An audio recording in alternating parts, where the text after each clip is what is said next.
Hello, you beautiful people. How are we doing? First order of business, we're going to talk about the trim. You may be thinking, why does Morg look like he's not had a trim for about 2 weeks? Well, that's because I haven't had a trim for about 2 weeks. I was meant to record this video tomorrow to then upload it on Wednesday. By the way, today's Monday. I was meant to record it on Tuesday, edit and upload it on Wednesday. I was going to go for a trim tomorrow, so I'm looking fresh for the video. But my barber is fully booked. So it looks like we're going to have to record the video trimless, which I'm sure you're not too worried about because I'm beautiful anyway. So today we are going to be going shopping. We're going to be taking you through a food shop on a bulk. Current calories are 3,400 on a training day, 3,200 on a rest day. Reason being, just because we obviously use more energy. Well, I personally use more energy on a training day because I train, and then a rest day, I'm pretty much at my laptop all day. I don't do many steps, I don't do much at all on a rest day, to be honest. So it makes sense for me to drop my calories slightly on a rest day. But if you're someone who has a pretty active job, so a couple of my clients who have like manual labour jobs, I'll keep their calories the same on a training day and a rest day for the majority of them. I'm gonna go to Lidl or Aldi. I can never decipher between the two. They've got similar branding. Lidl or Aldi for my basics, so like chicken or my meat. Pretty much everything that I can get there, I will get from there, obviously, because it's cheaper.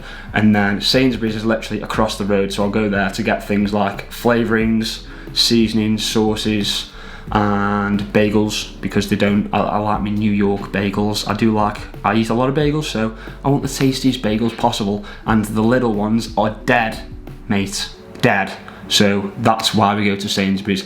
If I live somewhere where, you know, you could only get to one shop, I would probably do it all in one shop, but they're literally like right next to each other, so I may as well. It's going to be quite busy. It's 10 to 4, so I'm not going to take you inside the shop with me because, one, I honestly don't think I have the confidence to walk around with a huge camera in a shop, and two, it's going to be busy, so that just exacerbates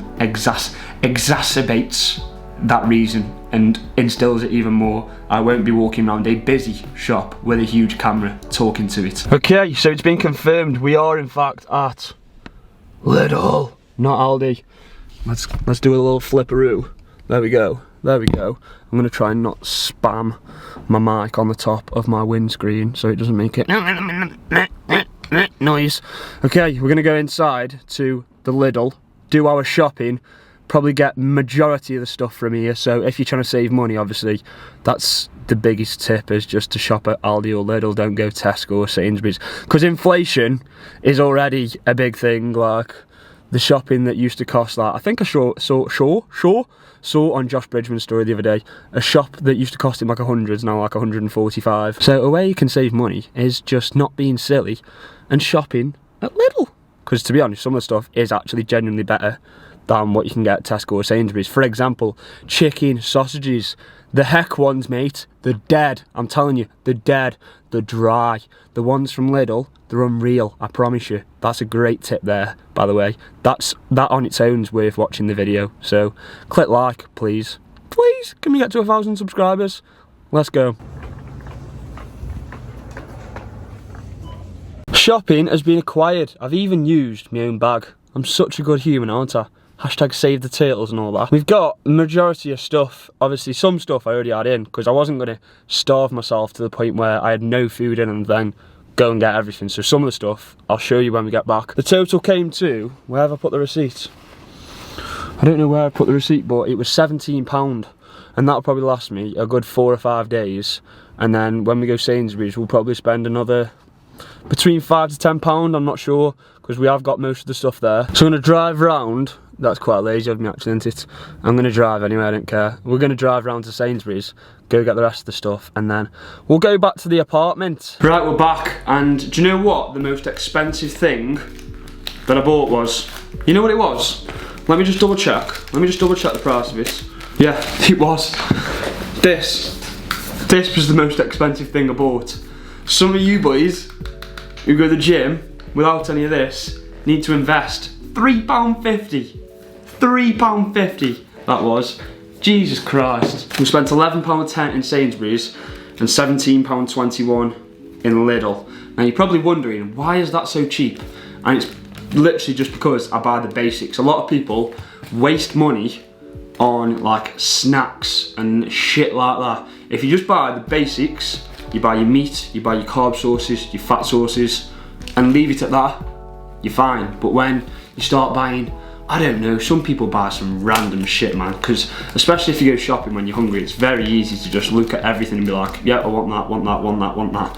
But that's me, to be honest. I went shopping, I'm hungry right now, but I've learned not to do that. And the majority of what I spent in Sainsbury's, I spent £11.10 in Sainsbury's. The majority of what I spent on that was on my dad, because I bought, what have I bought? No, Lynx, that was £3.50. These caramel nibbles for my dad, it's his birthday tomorrow. They're not the only thing I've got for his birthday, by the way. I have got him a Liverpool, well, not Liverpool, it's like a Liverpool fan page brand t-shirt thing, because he's a Liverpool supporter, which is why I support Liverpool. It's called Love, Follow, Conquer. I've got him a t-shirt from there, and then we've got him a nice card. For the old man, getting older can be a bit depressing, so I thought you could do with a bit of a lift. And then there's a picture of a stair lift in there, which is actually quite funny, because my granddad, which is where my dad is currently living with my granddad, which is where I used to live before I got this apartment, has a stair lift there, because he is technically classed as disabled, even though he literally never ever, I've never seen anyone use that stair lift at my granddad's.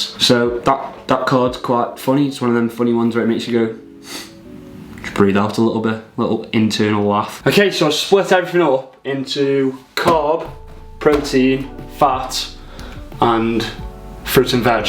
You'll notice we're a little bit short on the fruit and veg, because I'll be 100% honest with you, right? I'm a nutritionist, my degree is in nutrition. However, all my life I've been a fussy eater. Now, I'm nowhere near as bad as I used to be. However, when it comes to veg, I'm pretty fussy. Like, the only veg I'll eat really is broccoli, sweet corn, peas, carrots. I fucking hate onions with a passion. Any form of onion in. I can tolerate it now, which, right, these bagels are red onion and chive. A couple of years ago, I wouldn't have even gone near them. I wouldn't have even touched them. In fact, I only had them for the first time the other week, because I picked them up and I could smell how good they smelled.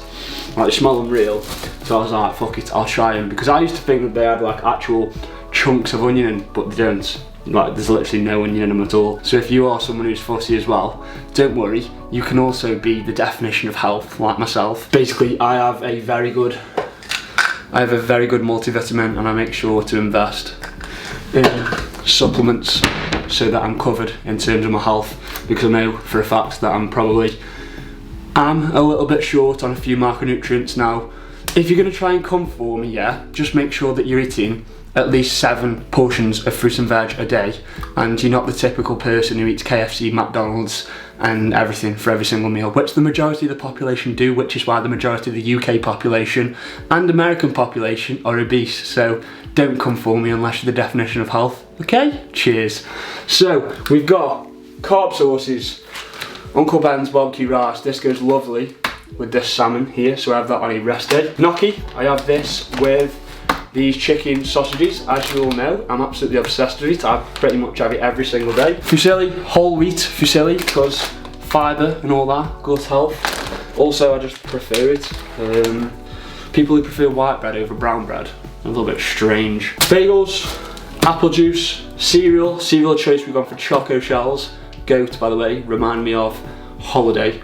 And then we got frosted flakes, just because the macros on them are insane, like very, very high carb and very, very low fat. And then we got chicken chipolatas. The ones from Lidl, by the way, are miles better than the ones from Tesco, like the Heck ones. The cheaper, the tastier, the better. The Heck ones are dry, don't get them. Lean beef steak mince, 5%. That I will use to make either burgers on a rest day sometimes, or like homemade burgers. I'll make them myself. All you need to do is like paprika, salt, pepper, a few herbs, 1 egg to help it stick together, throw them in the grill for 10 minutes, sorted, there's your burgers. And then we've got eggs. I also have eggs on a rest day. Tuna to make a tuna pasta bake. I absolutely love tuna pasta bake, by the way. I'll make that on a Saturday because I work still. I do 1 day a week pretty much just to get me out of the house, to be honest. Like, because some days like today, other than seeing Kieran, I'm probably not going to talk to another human being. That's the realistic life of an online coach, someone who works from home and lives on their own. This is called Grana Padano. It's basically the cheaper version of Parmesan, I think. Apparently it's a little less flaky or something, I don't know, it tastes exactly the same. Throw that on my gnocchi, beautiful. Also on like, if I make spaghetti bolognese, something like that. Fat sauce again, dark chocolate, 80%. If you go any higher than that, 90% is just pure bitterness, mate. 85, the Lindt one, I can do, that's probably my favourite. Cheese, 30% less fat. Again, if you go any higher in terms of percentage of less fat, it just tastes like shit and doesn't melt at all. That just about melts and slightly browns, whereas if you have 50%, it's literally like, it just looks like pure plastic, mate. Sweet corn for tuna pasta bake. Apples, what apples do I eat? British Gala apples, to be honest, I don't think too much into it. I'm sweating, mate, it's red hot. I've also got the sunshine in my face.